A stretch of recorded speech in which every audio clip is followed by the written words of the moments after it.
everyone. Amanda here for another segment of Behind the Purpose Powered Brand, where we're going to explore how to build a powerful and profitable business that matters, that creates value for people, and has a positive impact on the world.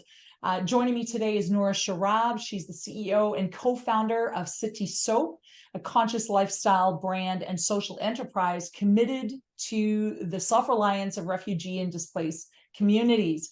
Noora, hello and welcome. Hello, thank you for having me. Oh, awesome. So we just had a really great podcast recording, and I thought we could go a little bit behind the scenes and dive into positioning. And in my world, positioning is all about how do you differentiate in a crowded market? And in your case, it's beautiful soap, but you're in a space where people can buy soap anywhere. So what kind of things have you done to, carve that place in the market? Because clearly you have people who love the product, they're coming back to the product. What kind of things can you share that have really made a difference in differentiating SITTI Soap?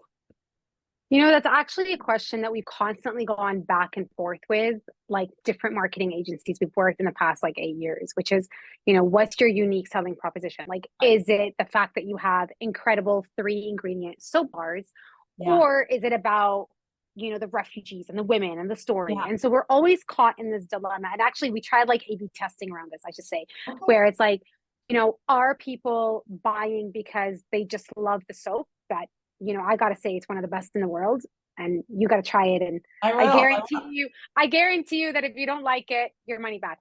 But is it also because they're so in love with the mission and the story? And when we actually did customer surveying around this, majority of the people, I want to say over 70% of our consumers, said that we buy because we know that it goes back and there's a commitment to a refugee community. So the mission was a big component, big decision making in buying the soap and working with us. And so for us, it's always we still make really great products, but really what ties people, what differentiates us between other brands on the market was that there is that connection with the refugee community. We are mission driven around creating employment with every product sold. And it's something that we've committed to making sure we tell those stories authentically as much as possible. Yeah. Right. Yeah. And so what kind of things in storytelling have you been able to lock into that have made that difference in building awareness, but also that trial? I think it's just being, open about our process and being open about the community that we serve. Most recently in the past, I would say now 3-4 years now, we launch an annual impact report that dives really, really deep about our data, our metrics, why we do what we do, what impact have we done in the past year, what partnerships have we fostered, what community partners did we build. So our impact reporting was an avenue for us to better tell our stories more authentically, but it's not the option. Not everyone's going to read your impact report, especially if it's a 50-page document. It's really important for some stakeholders, but I think as much as possible, reminding customers with every purchase, with every interaction, that this is not just, another soap bar. This is really something that helps empower, educate, and employ refugees. And we ensure that that's the case in all of our packaging, right? It's in our boxes, it's in our branding, it's in our flyers, it's in every touch point with the customer to know this was handmade with love in the Jagash refugee camp. This helps create employment. And you do it enough that it drives almost a sticky point. And so that when someone thinks of SITTI, it's oh, it's that company that helps refugees. And if that's how we're known, that's okay with me, right? Because at least you've created some sort of brain tattoo around this idea of, they're the do good company. And as long as we're do good and not do bad, we're good. That's excellent. And I think you guys have done a phenomenal job in creating that stickiness, creating that reminder in people's mind that this isn't just a bar of soap. This is something that's investing in a human being's life.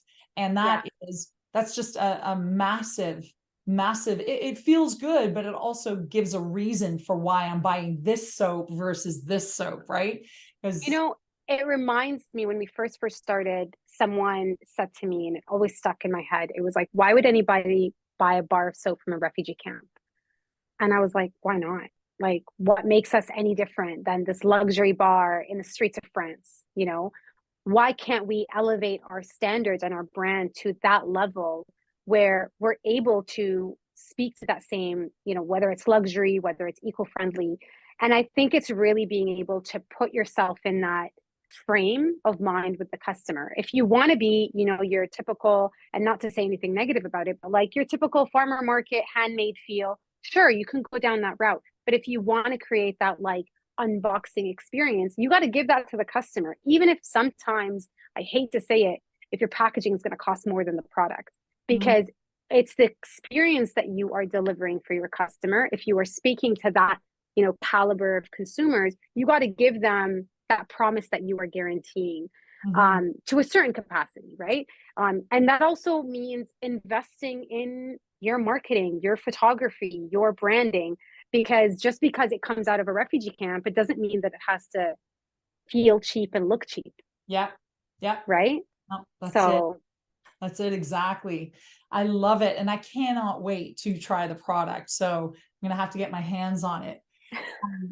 Noora, thank you so much for joining me behind the scenes on Behind the Purpose Power brand. All the best to you and to SITTI Soap.